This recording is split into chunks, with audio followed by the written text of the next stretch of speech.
नमस्कार। चहल एकेडमी के इस प्लेटफॉर्म पर फिर से हम लोग एक दूसरे का स्वागत करेंगे और यूपी स्पेशल में यूपी की जो पॉलिटी कवर कर रहे हैं, आज उसी पॉलिटी पर हम देखते हैं। तो हमसे कहा गया है, ये हमको बताया गया कि स्टेट के 3 ऑर्गन होते हैं, उसमें एक लेजिस्लेचर होता है, एक एग्जीक्यूटिव होता है, एक जुडिशरी होता है। ये कॉन्स्टिट्यूशनल डेफिनेशन के अंतर्गत मिलते हैं। एक चौथे प्लेयर को बताया गया है मीडिया, जो कि एक नैरेटिव में, जनरल नैरेटिव में हम लोगों को हमारे ही सिस्टम के अंदर मिल जाता है। तो जो हमारे 3 पिलर्स हैं, जो मेन 3 पिलर्स है, उसमें लेजिस्लेटिव, एग्जीक्यूटिव और जुडिशरी में आज उसमें लेजिस्लेटिव को हम लोग स्टडी करने वाले हैं। क्योंकि स्टेट स्पेसिफिक लेजिस्लेचर को स्टडी करने वाले हैं, इसलिए आज यूपी के लेजिस्लेचर को देखेंगे और यूपी के लेजिस्लेचर कुछ इंपॉर्टेंट फैक्ट्स को जानेंगे जो कि यूपी पीसीएस अपने एग्जाम में पूछने वाला है। तो स्टार्ट करेंगे। तो अगर उसको स्टार्ट करते हैं यूपी लेजिस्लेचर को, तो यूपी लेजिस्लेचर को स्टार्ट करने से पहले मैंने आपको स्टेट की डेफिनेशन दी थी। क्या उस स्टेट की डेफिनेशन को हम लोगों ने रिकॉल करा है? अगर उस स्टेट की डेफिनेशन के अकॉर्डिंग हम लोग जाते हैं, तो मैंने आपसे कहा था कि किसी भी स्टेट की 2 डेफिनेशन निकल कर आती है। एक निकल के आती है पॉलिटिकल थ्योरी से, जिसमें उसके पास होता है एक लैंड, एक certain group of the persons होते हैं जिसको पॉपुलेशन बोलते हैं, उसी पॉपुलेशन में से उसके सिटीजन्स निकल के आते हैं। फिर एक होता है हमारे पास गवर्नमेंट। और मैंने कहा था गवर्नमेंट क्या होता है कि स्टेट एजेंसीज होती है या स्टेट का एक फेस होता है, या कम्युनिकेशन टूल होता है कि अगर आपको स्टेट से कम्युनिकेशन करना है तो एक्चुअली आप गवर्नमेंट के थ्रू ही कम्युनिकेशन करते हैं। यानी कि स्टेट और गवर्नमेंट एक दूसरे के पैरेलल समानांतर नहीं है, दोनों में डिस्टिंक्शन है, विभेद है। और चौथा हमारे पास आया था सोवरेनिटी अर्थात संप्रभुता, यानी कि अगर किसी स्टेट के पास कोई संप्रभुता नहीं है तो वास्तव में वो अपने आप में राज्य या स्टेट है ही नहीं। इसी को हम आगे चलते हैं। तो हमने कहा था जब हम कॉन्स्टिट्यूशन में स्टेट की डेफिनेशन देखते हैं तो आर्टिकल 12 के अंतर्गत कॉन्स्टिट्यूशन में स्टेट की डेफिनेशन बताई गई है। और उसमें जब स्टेट लेजिस्लेचर को डिफाइन करेगा तो उसमें स्टेट लेजिस्लेचर में उन्होंने कहा है कि अगर जहां पे बाई कैमरल लेजिस्लेचर है तो उसमें गवर्नर होंगे, लेजिस्लेटिव काउंसिल यानी कि विधानसभा होगी, और लेजिस्लेटिव असेंबली यानी कि विधानसभा होगी, लेजिस्लेटिव काउंसिल अर्थात विधान परिषद होगी, राज्यपाल होंगे, राज्यपाल, विधानसभा, विधान परिषद, ये तीनों मिलकर बनाते हैं किसी भी राज्य या प्रांत के लेजिस्लेटिव सिस्टम को अर्थात विधायिका को। और इस पूरे सिस्टम को फिर बोल दिया जाता है विधान मंडल। तो यूपी के विधान मंडल में फिर हमको 3 कॉन्स्टिट्यूएंट अंग देखने को मिलेंगे, यानी कि उसके संगठक मिलेंगे, और वो 3 पार्ट्स होंगे इसके अकॉर्डिंग। तो हमारे पास फिर मिल जाएगा आर्टिकल 168 यानी कि कॉन्स्टिट्यूशन ऑफ और the composition of the state legislature. Okay, composition of state legislature. तो यूपी की स्टेट लेजिस्लेचर में या किसी भी स्टेट के लेजिस्लेचर में दोनों में थोड़ा डिफरेंस हो जाएगा, क्योंकि यूपी के पास अपना बाई कैमरल द्विसदनात्मक विधायिका प्रणाली है, जबकि बहुत से स्टेट या मेजोरिटी स्टेट में जो है एक सदनात्मक विधायिका प्रणाली है। तो अभी हम यूपी को देखते हैं। तो अगर यूपी के कॉन्स्टिट्यूशन में हम लोग देखेंगे कि भाई इसके कौन कौन से संगठक हो सकते हैं, तो उसमें हमको मिलेंगे राज्यपाल अर्थात गवर्नर, ठीक है। फिर हमको मिल जाएगी लेजिस्लेटिव असेंबली अर्थात विधानसभा, और फिर हमको मिल जाएगी लेजिस्लेटिव काउंसिल अर्थात विधान परिषद, ठीक है। अब हम पहले भी अपने लेक्चर्स में डिस्कस कर चुके हैं, एक बार फिर से डिस्कस कर लेते हैं कि हर राज्य के पास द्विसदनात्मक बाई कैमरल लेजिस्लेचर नहीं है। अगर आपको लेजिस्लेचर के लिए लेजिस्लेटिव काउंसिल चाहिए तो फिर आपको एक रेजोल्यूशन पास करना पड़ेगा, उसको स्पेशल मेजोरिटी से पास करना पड़ेगा। उसके बाद या तो आप सेकंड हाउस को यानी कि विधान परिषद को अपने लेजिस्लेटिव सिस्टम में जोड़ सकते हैं या उसको वहां से घटा सकते हैं। तो हमने स्टडी किया था कि हमारे पास अभी तक जो राज्य है उसमें एक हमारे पास यूपी आता है, एक बिहार आता है, राइट है, एक आंध्र प्रदेश आता है, एक तेलंगाना आता है, राइट, एक हमारे पास महाराष्ट्र आता है, और एक हमारे पास कर्नाटक आता है, ठीक है। तो काउंटिंग करते हैं 1 2 3 4 5 6। यानी कि इस प्रकार से भारत के कुल 6 राज्यों के पास अपनी द्विसदनात्मक विधायिका प्रणाली है, अर्थात अनुच्छेद 168 के अंतर्गत अभी तक भारत के कुल राज्यों में द्विसदनात्मक संसदीय प्रणाली है। हाँ, संसदीय प्रणाली बोला जाएगा उसको भी। तो द्विसदनात्मक विधानमंडल प्रणाली है जिसके अंतर्गत यूपी, बिहार, आंध्र प्रदेश, तेलंगाना, महाराष्ट्र, कर्नाटक आते हैं। कोई और स्टेट भी कुछ ऐसा चाहते हैं तो इस स्टेट में अगर हम देखेंगे तो इसके एडिशन में हमारे पास 3 स्टेट्स के नाम और आते हैं। इसके एडिशन में हमारे पास 3 स्टेट के नाम और आते हैं, जिसमें एक आ जाता है हमारे पास राजस्थान, राजस्थान भी डिमांड कर रहे हैं। एक आ जाता है हमारे पास मध्य प्रदेश, और एक आ जाता है तमिलनाडु या तमिलनाडु। ये भी ऐसे स्टेट हैं जो एबली वो क्रिएशन को लेकर इस पर बात चल रही है। तो ये रहता है 168, यानी कि रेस्ट ऑफ स्टेट, इन 6 राज्यों को छोड़कर बाकी राज्यों के पास अपनी विधानसभा है और राज्यपाल है। इसमें अगर कोई एक ऐसी यूनियन टेरिटरी है जैसे कि हमारे पास हो जाती है दिल्ली या पुडुचेरी, जहां पर हमारे पास विधायिका प्रणाली है, तो उनके पास उनका उपराज्यपाल और वहां की विधानसभा निकल कर आती है। तो जैसे दिल्ली के उपराज्यपाल है और वहां की विधानसभा है, इसी प्रकार से पुडुचेरी के राज्य उपराज्यपाल होंगे और फिर वहां की विधानसभा होगी। तो ऐसे 2 केंद्र शासित प्रदेश है जिनके पास अपनी विधानसभा भी है। तो यह व्यवस्था भी भारतीय संविधान के अंतर्गत की गई है। तो ये हो जाती है आर्टिकल 168। अब 169 में क्या रहता है? अब 169 अपने आप में एक इंपॉर्टेंट आर्टिकल निकल कर आती है। 169 क्या बोलती है कि 169 ये कहती है कि अगर आपको 169 आपसे ये कह रही है, तो 169 आपसे ये कह रही है कि अगर आपको सृजन यानी कि क्रिएशन या विघटन यानी कि एबॉलिशन,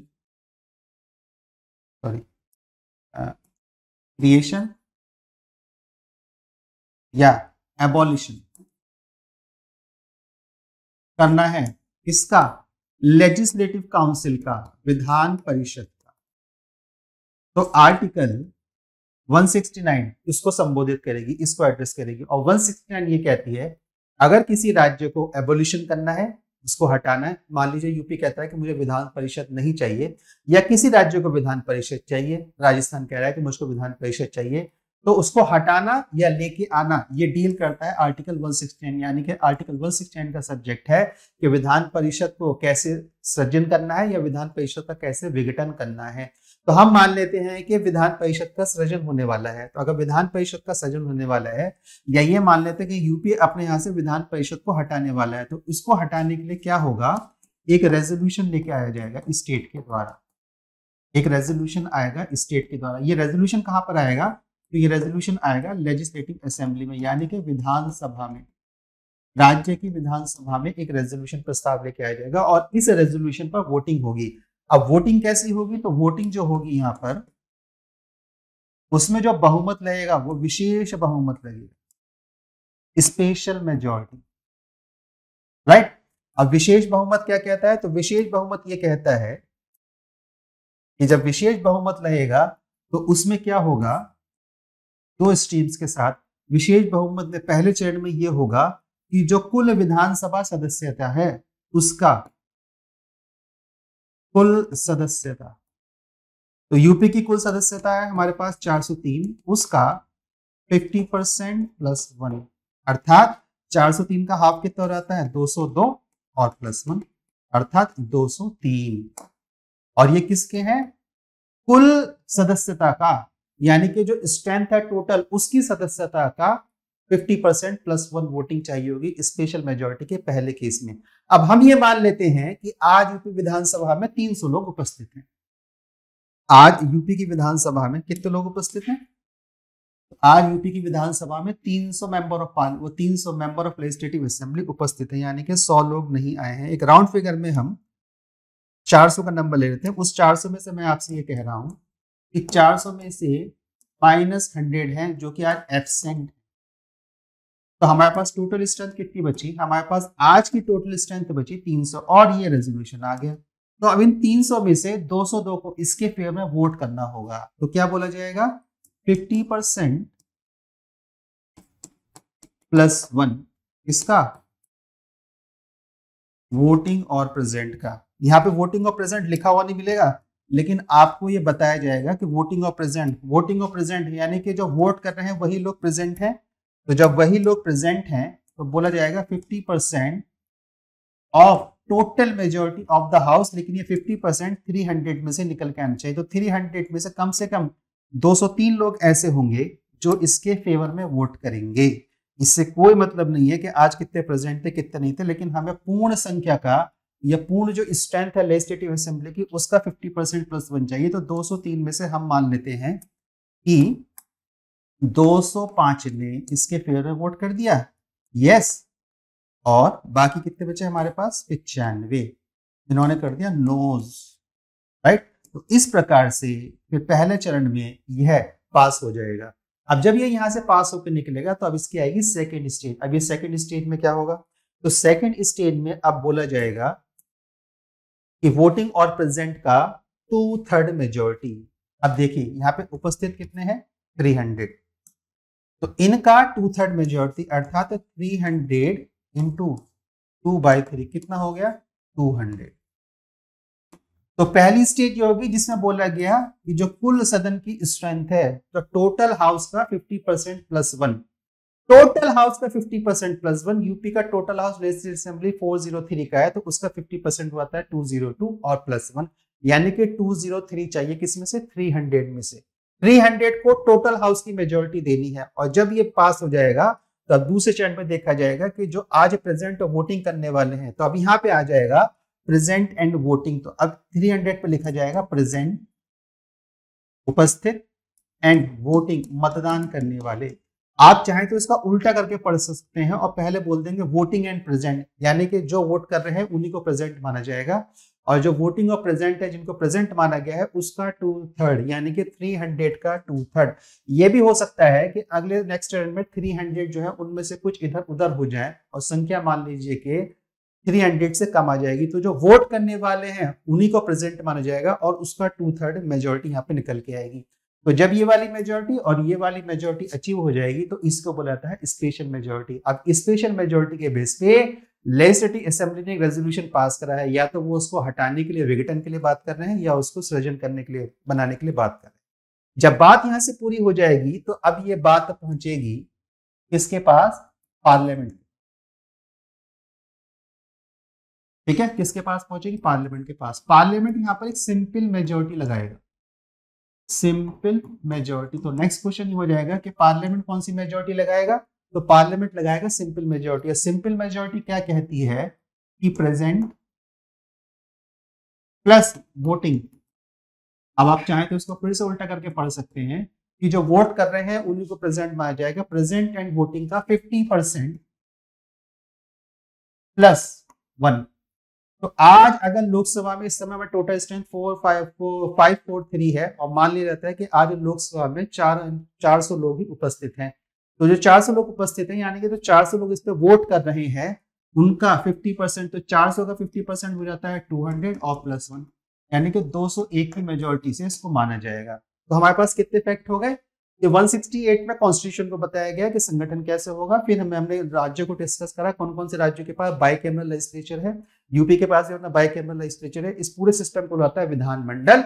इसकी संरचना व्याख्या परिभाषा हमको आर्टिकल 12 के अंतर्गत मिलती है, जिसमें राज्य की विधायिका को संदर्भ में बताया गया कि इसके 3 घटक होंगे, एक राज्यपाल होंगे, एक विधानसभा होगी, एक विधान परिषद होगी। फिर बोला गया जहां विधान परिषद नहीं होगी वहां राज्यपाल और विधानसभा इसके राज्य की विधायिका के घटक के अंतर्गत आएंगे। डेफिनेशन इसको डिस्क्राइब करके चलती है, तो वो हमने देखा। फिर 169 हमको बताती है कि हमको एबोलिशन करना है, यानी कि हटाना है, उसका विघटन करना है या उसका सृजन करना है, किसका, विधान परिषद का। तो उसमें राज्य की विधानसभा में एक रेजोल्यूशन प्रस्ताव आएगा जिसपे 2/3 से वोटिंग होगी। 2/3 की मैंने आपको स्टेज बता दी कौन कौन सी स्टेज चलेंगी, और जब वोटिंग हो जाएगी तब वो जाएगा पार्लियामेंट के पास, और पार्लियामेंट पे सिंपल मेजोरिटी से अपना डिसीजन लेगा, यानी कि वोटिंग और प्रेजेंट करने वालों को 50% प्लस 1। अब ध्यान रखिए, अब यहाँ पे एक इंपॉर्टेंट पॉइंट आता है। इंपॉर्टेंट पॉइंट यह है, $1 मिलियन क्वेश्चन ये है कि इसको कॉन्स्टिट्यूशन अमेंडमेंट नहीं माना जाएगा। अब ध्यान दीजिए, आर्टिकल 368 क्या कहता है, तो आर्टिकल 368 कहता है कि आप कॉन्स्टिट्यूशन में अमेंडमेंट करेंगे तो वो 368 के प्रोसेस के थ्रू करेंगे, लेकिन यहां पर इसको कॉन्स्टिट्यूशन अमेंडमेंट नहीं माना जाता। तो जितने भी सिंपल मेजोरिटी के डिसीजन ले आते हैं वो एक्चुअली आर्टिकल 368 के अंतर्गत कॉन्स्टिट्यूशन अमेंडमेंट नहीं माने जाते हैं। और जब कॉन्स्टिट्यूशन अमेंडमेंट नहीं माना गया है तो यानी कि संविधान के पार्लियामेंट ने कुछ परिवर्तन तो करा है राज्यों के संबंध में, और किसी राज्य के आगे अब लिख दिया जाएगा यहाँ पे विशेष। तो 168 के अंतर्गत समझ लीजिए राजस्थान के पास अपनी विधान परिषद आ गई, तो 168 में लिख दिया जाएगा राजस्थान के पास अपनी विधान परिषद है, लेकिन उसका कॉन्स्टिट्यूशन अमेंडमेंट नहीं माना जाएगा, अर्थात वो संविधान संशोधन की जो गणना होती है उसमें उसका नंबर नहीं चढ़ेगा।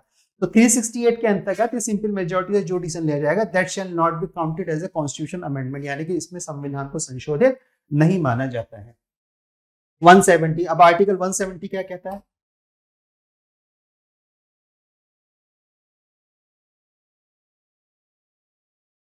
ठीक। अब आर्टिकल 160 क्या कहता है, तो आर्टिकल 170 कहता है कि राज्य द स्ट्रेंथ कंपोजिशन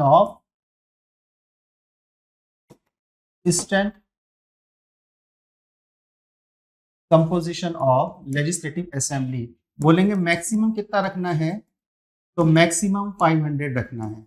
अधिकतम संख्या कितनी हो सकती है, अधिकतम संख्या 500 हो सकती है, और न्यूनतम संख्या कितनी हो सकती है, न्यूनतम संख्या 60 हो सकती है। लेकिन कुछ राज्य ऐसे हैं जहां पे हमारे पास 60 से भी नीचे की मेजोरिटी है, जैसे कि गोवा में 40 है हमारे पास।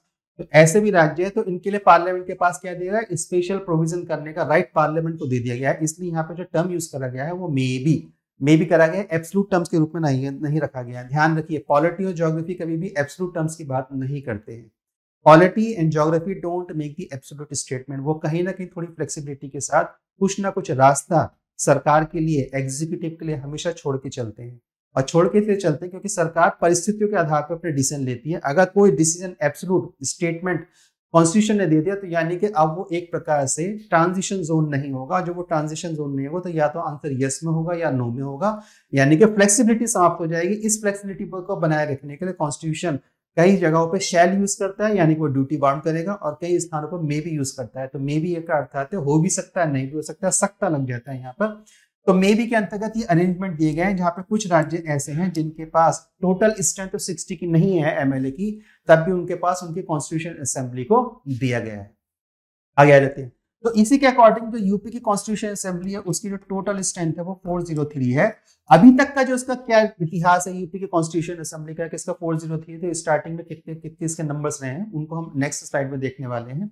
अब हम यहाँ पर आ जाते हैं, तो आर्टिकल 171, इस आर्टिकल 171 के अंतर्गत जैसे लेजिस्लेटिव असेंबली की स्ट्रक्चर समझाई गई है, वैसे आर्टिकल 171 के अंतर्गत अब लेजिस्लेटिव काउंसिल की कंस्ट्रक्चर समझाई जाती है। और जब समझाई जाती है तो उसमें कहा गया कि इसमें जो 1/3 मेंबर्स आएंगे। अब ध्यान रखिए, यहाँ भी स्टेटमेंट क्या लगा हुआ है, मे बी,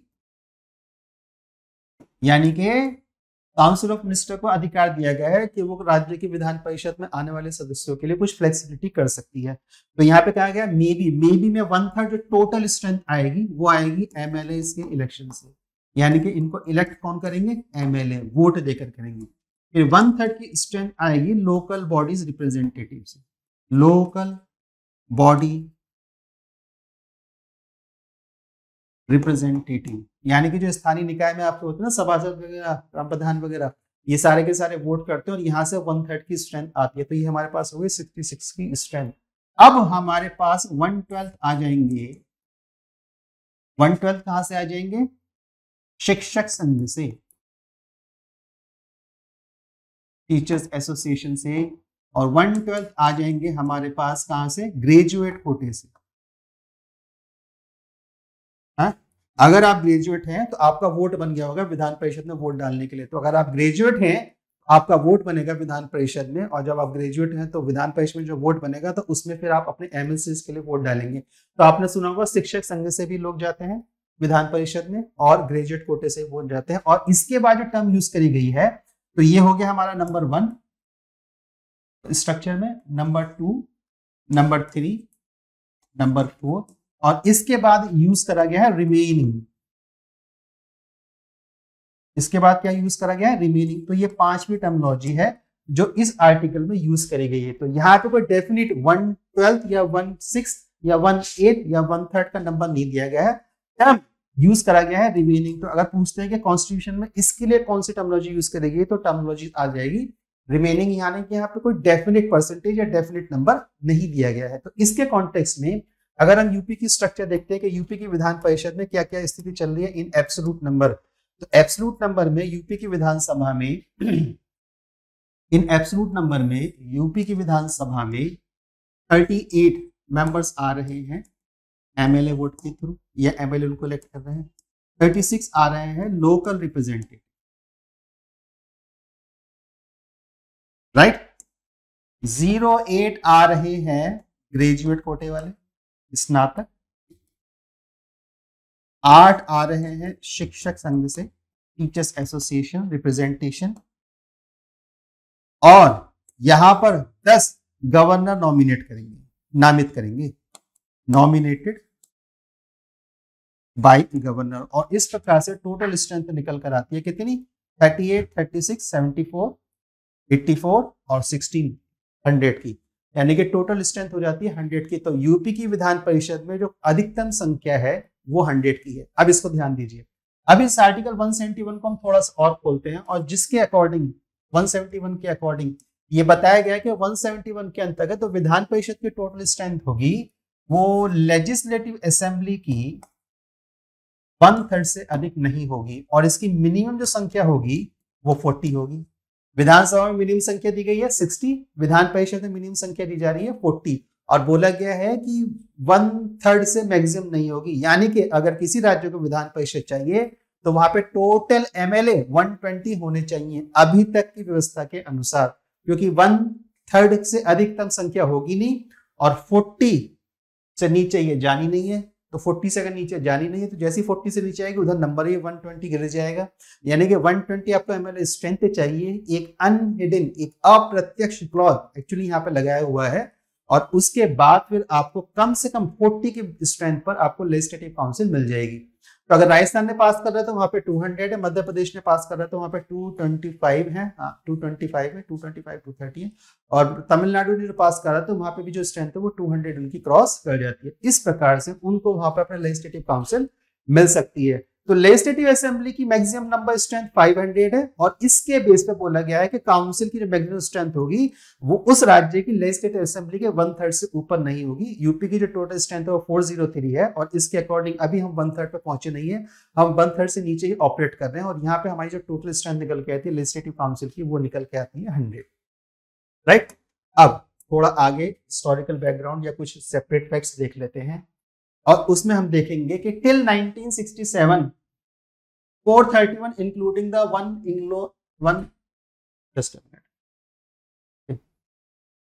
टिल 1967 तक क्या स्थिति थी? 431 इंक्लूडिंग द 1 एंग्लो इंडियन, यानी कि टोटल स्ट्रेंथ हमारी 431 थी जिसमें से एक हमारे पास एंग्लो इंडियन थे। इसके बाद क्या चेंज हुआ? तो इसके बाद चेंज ये हुआ कि 1967 में इसको रिवाइज करा गया और जो total strength UP legislative assembly की निकल के आ गई वो आ गई 426। इसके बाद 2000 में उत्तराखंड यूपी से अलग होते हैं अपने 13 डिस्ट्रिक्ट्स के साथ, तो उनके साथ कुछ सीटें भी चलेगी और हमारा जो फिर से नंबर रिवाइज हुआ वो 404 पर हो गया, जिसमें 40 थी हमारा आज की प्रेजेंट स्ट्रेंथ की और 1 हमारे एंग्लो इंडियन कम्युनिटी से थे। तो कॉन्स्टिट्यूशन अमेंडमेंट एक्ट 104 2019 आया, कॉन्स्टिट्यूशन अमेंडमेंट एक्ट 104 2019 आया जिसके अकॉर्डिंग जो प्रोविजन था एंग्लो इंडियंस का वो हट गया। तो इस प्रकार से अब जो टोटल स्ट्रेंथ आ जाती है हमारे पास जो 403 आती है, यानी कि अब चाहे आपका पार्लियामेंट हो और चाहे आपकी स्टेट लेजिस्लेटिव असेंबली हो, वहां पे जो रिप्रेजेंटेशन दिया जाता है आंग्लो भारतीय समुदाय एंग्लो इंडियन कम्युनिटी को, वो रिप्रेजेंटेशन अब कॉन्स्टिट्यूशन अमेंडमेंट एक्ट 103 के थ्रू एबॉलिश कर दिया गया है। तो फर्स्ट कॉन्स्टिट्यूशन असेंबली यूपी में कब स्टैब्लिश हुई? 8 मार्च 1952। अगर आप आज भी देखेंगे तो यूपी के जो इलेक्शन होते हैं वो मार्च के और फरवरी के आसपास ही हो जाते हैं, यानी कि लगभग वही टाइम पीरियड अभी तक चल रहा है। एट प्रेजेंट अभी तक जो हमारी लेजिस्लेटिव असेंबली चल रही है, इस लेजिस्लेटिव असेंबली का जो नंबर है वो 18वां नंबर है और हमारे जो चीफ मिनिस्टर आते हैं वो इसके जस्ट डबल हो गए हैं। इसलिए यूपी में रिकॉर्ड था कि अभी तक किसी चीफ मिनिस्टर ने फुल टाइम टेन्योर कंप्लीट नहीं करा है। वर्तमान जो चीफ मिनिस्टर उन्होंने एक रिकॉर्ड बनाया है और वो सेकंड टाइम भी इलेक्ट होकर आ गए हैं, तो ये रिकॉर्ड अभी फिलहाल उनके नाम हो गया है। तो इस समय जो हमारी विधान परिषद विधानसभा चल रही है उसके टोटल जो नंबर है वो 18th है, राइट। अब आगे चलिए, अब कुछ और फैक्ट्स देख लेते हैं। तो इन सारे फैक्ट्स को कॉपी पेन पर नोट करते चले जाइएगा। बेस्ड ऑन द सेंसस 1971 का सेंसस हुआ और इस बार 2021 का सेंसस हुआ नहीं है। अब जो सेंसस होगा उसके अकॉर्डिंग 2026 के बाद हम नंबर्स को रिवाइज करने वाली है, इंडियन स्टेट नंबर को रिवाइज करने वाली। Based on the census 1961 the number of the seats got fixed up to the year of 2000। किसके through? 42nd constitution amendment act आया और 42nd कॉन्स्टिट्यूशन अमेंडमेंट ने क्या करा कि उसने जो टोटल स्ट्रेंथ थी अभी तक जो चल रही थी वो पार्लियामेंट की हो और या यूपी विधानसभा की, जो 403 यूपी विधानसभा की स्ट्रेंथ चल रही थी, जो पार्लियामेंट की स्ट्रेंथ चल रही है 543, उसको ईयर 2000 के लिए फिक्स कर दिया गया। अब फिक्स क्यों कर दिया गया? अगर आप देखेंगे, अगर हम देखते हैं, ठीक है, अगर हम देखते हैं और क्या देखते हैं, तो अगर हम देखते हैं कि हमारे पास जो कंपोजिशन दी गई है वो 170 की दी गई है लेजिस्लेटिव असेंबली में और इसके साथ ही हमारी इसमें पार्लियामेंट में तो उसमें कहा गया कि एवरी सेंसस के बाद प्रत्येक जनसंख्या गणना के बाद सीटों को एडजस्ट करा जाएगा। अब हर 10 साल में सीटों को एडजस्ट करना थोड़ा सा कम्बरसम भारी प्रोसेस है, क्योंकि इसमें बहुत समय और बहुत ऊर्जा लगती है। तो उससे बचने के लिए, क्योंकि हर 10 साल पे आपको एक ट्रांजिशन फेज में आना पड़ेगा, जहां पे आपको विधायकों, एमएलएस की संख्या और एमपीस की संख्या को लगातार जनसंख्या वृद्धि के साथ उसी प्रोपोर्शन रेशियो में बढ़ाना पड़ेगा। तो इस बार 10 साल के प्रोसेस से बचने के लिए और स्टेट में एक स्मूथ फंक्शनिंग के लिए इसको फिक्स्ड कर दिया गया कि बोले हर 10 साल पे नहीं कर रहे हैं, ऐसा करते हैं एक कॉन्स्टिट्यूशन अमेंडमेंट एक्ट लाते हैं, उसके थ्रू अभी इसको ईयर 2000 तक के लिए फिक्स कर देते हैं। तो 42nd कॉन्स्टिट्यूशन अमेंडमेंट ने उसको फिक्स करा 2000 के लिए। इसके बाद आ गया हमारे पास विच फिगर गॉट एक्सटेंडेड तो अब आ गया हमारे पास 84th कॉन्स्टिट्यूशन अमेंडमेंट एक्ट। कब आया? ईयर 2001 में। और इसको फिर से रिवाइज करा गया, इसको रिवाइज करके इसको ईयर 2026 के लिए फिक्स कर दिया गया है। यानी कि अब ये माना जा रहा है लमसम, चाहे तो गवर्नमेंट पार्लियामेंट एक कॉन्स्टिट्यूशन अमेंडमेंट के तो इस बात को कर सकती है कि भाई 2026 के बाद हम सीटों को नहीं बढ़ा रहे हैं, लेकिन अब इसकी संभावना बहुत ना के बराबर है। ये लगभग अब फिक्स्ड है कि अब जो सेंसस होने वाले 2026 से पहले, उसके बाद जो रिवाइज नंबर निकल के रहेंगे पॉपुलेशन के, उसके बेस पर मेंबर ऑफ पार्लियामेंट के नंबर्स और एमएलएस के नंबर उसी प्रोपोर्शन में काउंसिल, लेजिस्लेटिव काउंसिल के नंबर भी बढ़ाए चले जाएंगे। इसलिए आप देखेंगे जो नया पार्लियामेंट है उसमें लगभग 1000 मेंबर ऑफ पार्लियामेंट लोकसभा के बैठने की व्यवस्था करी गई और राज्यसभा में 70-50 के बैठने की व्यवस्था करी गई है। तो यानी कि इंफ्रास्ट्रक्चर के बेस पे भी हम लोग तैयार हैं कि अब हमारे नंबर रिवाइज होंगे और उसमें जो नंबर रिवाइज होंगे तो उसमें संख्या बढ़ेगी, क्योंकि हमारी जनसंख्या बढ़ रही है। जब हमारी जनसंख्या घटेगी तब वो धीमे धीमे घटते चलेंगे। वो तो अभी कई सैकड़ों सालों की बात है, ईश्वर न करे ऐसी स्थिति बने कभी है। हाँ, हम जनसंख्या संतुलन की स्थिति में पहुंचे, नहीं तो हमारा देश बुढ़ा होने लगेगा लगातार। आगे चलिए, the maximum strength of the legislative council, ये पॉइंट मैं आपसे डिस्कस कर रखा हूं कि कितनी होनी चाहिए, 1/3 होनी चाहिए इन जनरल। अब ध्यान देखिए यहाँ पे जो लैंग्वेज यूज करेंगे कॉन्स्टिट्यूशन में वो यूज करेंगे in general is the 1/3 of the legislative assembly, but real strength is decided by the parliament only। और रियल स्ट्रेंथ कौन डिसाइड कर रहा है? पार्लियामेंट डिसाइड कर रहा है। उसी पार्लियामेंट डिसाइड कर रहा है कि भाई यूपी लेजिस्लेटिव काउंसिल में ऐसे ऐसे लोग चुन कर आएंगे और गवर्नर को 10 मेंबर्स को नॉमिनेट करने का पावर होगा। जैसे यूपी जम्मू एंड कश्मीर की विधानसभा में जब इलेक्शन हुआ है तो उसमें 5 मेंबर्स को नॉमिनेट करने की पावर वहां के उपराज्यपाल को इंडियन पार्लियामेंट एक्ट के थ्रू दी गई है। आगे चलते हैं। अब देखिए, up till now total 10 times the president rule has been imposed in UP. और यूपी में जो पहला प्रेसिडेंट रूल लगा था, यानी कि राष्ट्रपति शासन लगा था, वो लगा था वर्ष 1968 में। और जो 10वां, अभी तक 10 राष्ट्रपति शासन यूपी में लग चुके हैं, और जो 10वां शासन लगा था वो लगा था 2002 में। और इसके बाद मुलायम सिंह जी चीफ मिनिस्टर बनकर यूपी के आए थे। अगर आपको ध्यान उसका टाइम नहीं हो तो मुझे तो ध्यान है थोड़ा सा, राइट। आगे चलिए, बिफोर इंडिपेंडेंस, भाई स्वतंत्रता से पहले की क्या स्थिति थी? स्वतंत्रता से पहले की स्थिति ये थी कि the first CM known as a premier. तो बिफोर इंडिपेंडेंस सीएम को प्रीमियर बोला जाता था, क्योंकि यही प्रीमियर आगे चल के सीएम में कन्वर्ट होता है। तो देखिए, बिफोर इंडिपेंडेंस पहले यूपी के जो प्रीमियर थे, यानी कि सो कॉल्ड चीफ मिनिस्टर थे, वो थे नवाब मोहम्मद अहमद सैद खान, जिनको मोहम्मद छतरी भी बोला जाता था। लास्ट प्रीमियर, इसी कॉन्सिक्वेंसेज में लास्ट प्रीमियर बने थे, वो हमारे पास बने थे वल्लभ भाई पंत, पंडित वल्लभ भाई पंत। और वही यूपी के पहले सीएम भी बने थे। तो ये देखिए, the first chief minister was the Vallabh Bhai Pant. So last premier and the first chief minister of the UP was the Vallabh Bhai Pant. अभी हमारे पास 22nd और 23rd सीएम के रूप में योगी आदित्यनाथ है, यानी कि ये यूपी के 33वें चीफ मिनिस्टर हैं। यूपी की जो विधानसभा है वो 18वीं है। उस विधानसभा में अब तक 33 चीफ मिनिस्टर आ चुके हैं। यही कारण है कि बोला जाता है कि यहाँ पे कोई भी चीफ मिनिस्टर अपना 5 ईयर्स का टेन्योर पूरा नहीं करता है। फिलहाल इन्होंने इस कन्वेंशन को यहाँ पर ब्रेक कर दिया है। Including all premier the chief minister, सारे प्रीमियर्स को मिला लें, चीफ मिनिस्टर बनाए थे। टोटल नंबर कितना निकल के आता है? 41। तो 33 सीएम है और 41 प्रीमियर, यानी कि टोटल 8 प्रीमियर हुए थे इसके अकॉर्डिंग। नेक्स्ट आइए, सही। तो नेक्स्ट नहीं जाएंगे क्योंकि नेक्स्ट हमारा कंप्लीट हो गया है। तो ये था लेजिस्लेटिव असेंबली को लेकर पूरी की पूरी इंफॉर्मेशन, जहां पे मैंने पूरा इसको डिस्क्राइब करने का काम करा है। वीडियोस को 1-2 बार और देख लीजिएगा, केवल इसलिए नहीं कि मेरी रेटिंग बढ़नी है, मेरा व्यूशिप बढ़नी, इसलिए बढ़ना है क्योंकि मैंने बहुत सारे फैक्ट्स आपको बातों बातों में लगातार बता दिए हैं। उन सारे फैक्ट्स को आपको अपनी कॉपी पे नोट डाउन करना है, क्योंकि यही आपका बेस इंफॉर्मेशन बनाने का काम करेंगे। फिर भी अगर आपके पास कोई प्रश्न है कि जिसका उत्तर इस वीडियो लेक्चर में इस पर्टिकुलरली सब्जेक्ट के कॉन्टेक्स्ट में नहीं मिल पाया, तो आप मुझे कमेंट्स के बताइए, मैं उसका उत्तर आपको विधिवत रूप से दूंगा। अभी के लिए जय हिंद, वंदे मातरम। मिलता हूं नेक्स्ट लेक्चर में।